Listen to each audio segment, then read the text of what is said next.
ومن يكفر بالإيمان فقد حبط عمله وهو في الآخرة من الخاسرين.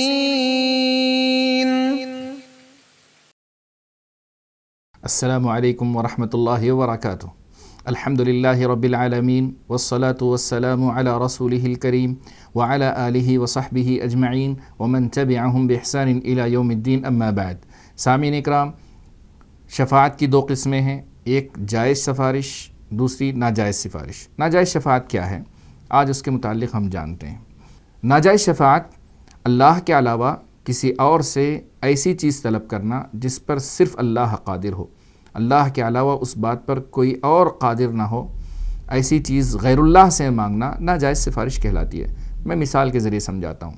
اگر کوئی انسان کسی مردے یا مزار کے پاس جا کر یہ کہے کہ اے فلاں، اے ولی، مجھے اللہ سے بچہ دلوا دیجئے، میرے ہاں اولاد نہیں ہے، میرے ہاں بیٹا نہیں ہے، میرے لیے اللہ سے بچہ دلوا دیجئے. یا اسی طرح سے کوئی انسان کسی مشرک یا غیر موحد کی سفارش کرے. ظاہر بات ہے کہ صرف اللہ جس سے راضی ہو، جن کے لیے راضی ہو، انہی کی سفارش ہو سکتی ہے.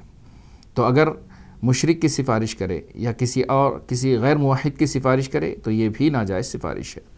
دلیل کیا ہے؟ سورہ یونس کی آیت نمبر 18 ہے. اللہ رب العزت مشرکین مکہ کے تعلق سے فرماتے ہیں، جب ان سے کہا جاتا کہ تم کیوں بت پرستی کر رہے ہو، وہ کہتے کہ ہم ان کی پوجا پاٹ نہیں کر رہے ہیں، بلکہ سنیے قرآن مجید کہتا ہے وَيَعْبُدُونَ مِن دُونِ اللَّهِ مَا لَا يَضُرُّهُمْ وَلَا يَنفَعُهُمْ وَيَقُولُونَ هَؤُلَاءِ شُفَعَاؤُنَا عِندَ اللَّهِ. یہ اللہ کو چھوڑ کر ایسے لوگوں کی پوجا پاٹ کر رہے ہیں جو نہ انہیں نقصان دے سکتے ہیں نہ نفع پہنچا سکتے ہیں.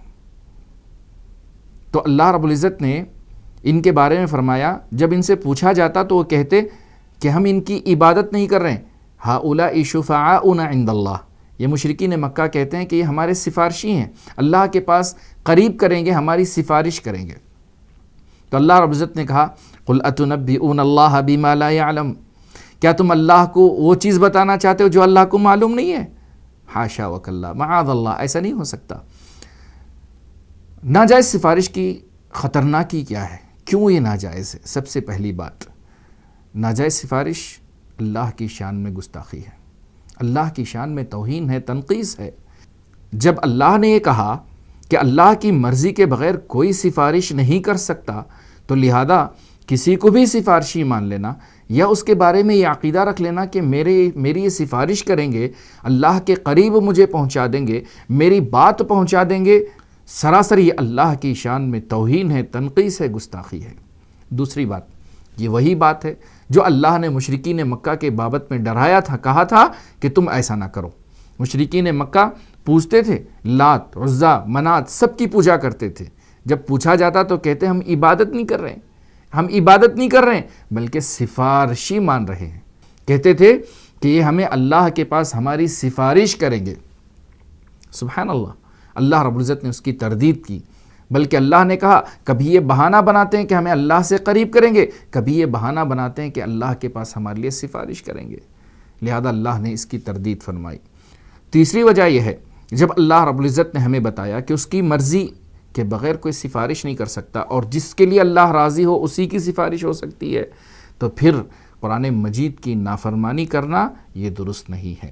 یہ اللہ کے حکم سے اجتناب کرنا ہے، اللہ کے حکم سے روگردانی ہے. اللہ رب العزت مجھے اور آپ کو اس سے محفوظ فرمائے.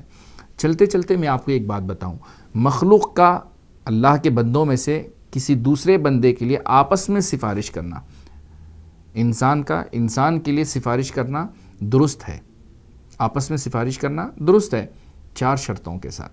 سب سے پہلی بات، وہ زندہ ہوں، موجود ہوں.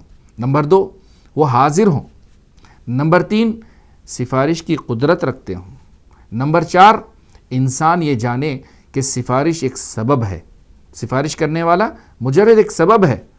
اگر یہ مانے تو پھر سفارش جائز ہے. واللہ اعلم بالصواب. بہت شکریہ. والسلام علیکم ورحمۃ اللہ وبرکاتہ.